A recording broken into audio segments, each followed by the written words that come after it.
Welcome to this week's edition of Outdoors Online, a weekly webcast produced by the North Dakota Game and Fish Department. I'm your host, Tom Jensen. My guest this week is Jessica Howell. Jessica is the Game and Fish Department's ANS specialist. ANS, of course, stands for Aquatic Nuisance Species. Jessica, what is an aquatic nuisance species? An aquatic nuisance species is a non-native species that threatens our waters in some way, and that can be an ecological threat, so they harm other native species, or it can be economical. Some species do a lot of damage and cost a lot of money, and some just threaten our recreation or our water uses, so even municipal water supplies can be impacted. We hear about them a lot. There are a lot of signs posted at the boat ramps and things like that. Do we have them in North Dakota now? Yes, we do have 4 species in North Dakota, which relative to other states, we're pretty fortunate, and we've got pretty limited populations, number of species, and impacts by those species. But we do have 4, and 2 of them are plants, and 2 are other animals. There is one species, Jessica, that really does huge amounts of damage to lakes and rivers. That's zebra mussels. Correct, yep. So zebra mussels are found in the Red River. And right now, as I mentioned, we do have pretty limited impacts by them, thankfully. And part of that is that they haven't been in there very long, so the population hasn't established very well. You mentioned, we talked earlier, that they are also on the other side of North Dakota now, that they've been found in the Missouri River in Montana. Right, so Montana had some findings last fall, October, November time. They started finding some zebra mussel larvae in some of their standard sampling, the same type of sampling that we do in North Dakota. They found in 2 different water bodies, they had larvae confirmed in one of them and then suspected in another. And what that means right now is that the results are a little bit inconclusive. So the water bodies are suspect for having zebra mussels. They're going to follow up and do some additional sampling this coming year as well. And what that means for us is that we're going to kick up our sampling as well in the Missouri River system to make sure that if they do show up in the Missouri River system, we find them.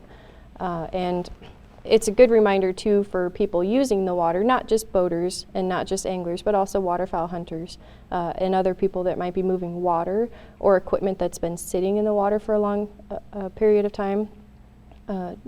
Just to be careful. It's a good reminder that even when you don't think that there could be something in that water body, there certainly could be.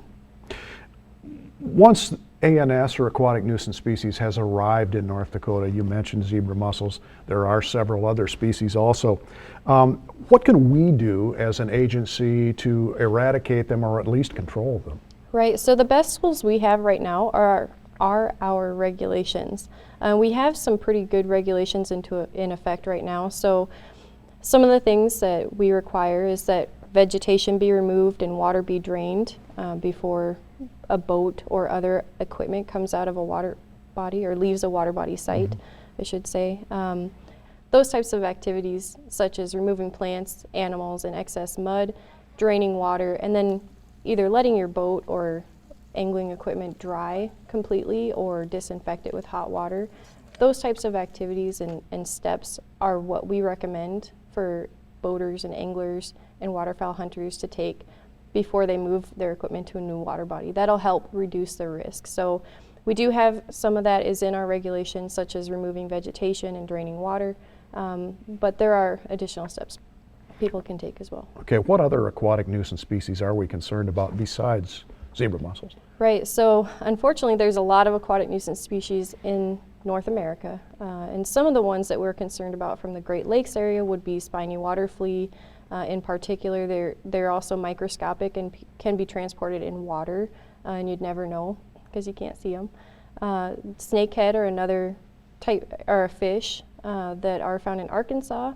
And recently they've been having issues with them expanding into new water bodies, and they could potentially come up the Missouri River system. And those are probably some of the bigger species. Hydrilla is another one, and starry stonewort. Both of those are plant species found in Minnesota that could easily be transported as well. Right, I know that we had, well, it wasn't a scare, it was an actual presence of silver carp in the James River. Yes, we still do have silver carp in the James River. Right now, through We found them in 2011, and since then we've been tracking their population, and right now they're pretty low abundance. We don't see very many of them when we go sampling, and they seem to be the same fish that are just growing up, which is good in a way because then we know that they're not reproducing and keeping their population going. But they're still there, and the fish are getting larger, and as you know, they can jump up to 10 feet out of the water. So anyone boating on the James River needs to be careful. You mentioned that people need to be extremely diligent about cleaning their boats, cleaning the vegetation, getting the water out of their boats and things like that. In some cases, the actions are voluntary, that they need to do it. In other cases, it's mandatory. Now, we've implemented some laws in the past several years that are really pretty stiff penalties. Yeah, so the most recent one is the boat plug law. So that went into effect in 2016, and that one requires boaters to pull any drain plugs and open any standing, like a standpipe or something that might hold back water, Right. and leave those out during transport as well. Live wells, bait wells. Live wells, bait wells are a good example. Bilges, of course, have a drain plug. But that doesn't just apply to boats, that also applies to any equipment. So even we work with Department of Transportation and their contractors as well on construction equipment. That's another example of the types of equipment that could potentially harbor water that might have zebra mussels or something else in it. And so any draining device needs to be open during transport. Right, and this isn't just a spot check. I mean, our game wardens have set up checkpoints time after time on major traveled highways. They're checking. Yep, they are out there and they're checking. And we also do voluntary inspections during this summer. So we hire seasonal staff that conduct voluntary inspections, and they do surveys as well. And part of the reason that they're voluntary is we're not trying to come down on anyone. We just want our angling and boating public to know what they need to do to be in compliance with our regulations. You know, we mentioned the boat drain plug is new, and we want to make sure that people know how to comply with our regulations. So we show them how to remove vegetation in areas they need to check for vegetation, areas that they need to be draining as well, and help them sometimes identify where their boat plugs are if they have more than one, you know, so. All right, Jessica, thanks. Yeah, thank you. Another of the popular Becoming an Outdoors Woman programs will be held this summer. The workshops will be held June 23rd through the 25th at the North Dakota 4-H camp in Washburn. Some of the programs offered at this event will be archery, firearms, fishing, hunting, paddling sports, wildlife and plants, cooking, and general outdoor knowledge. There is a $150 fee that covers instruction, program materials, use of equipment, and all meals and lodging. If you're a woman over the age of 18 and are interested, contact Brian Schaefer at the Game and Fish Department.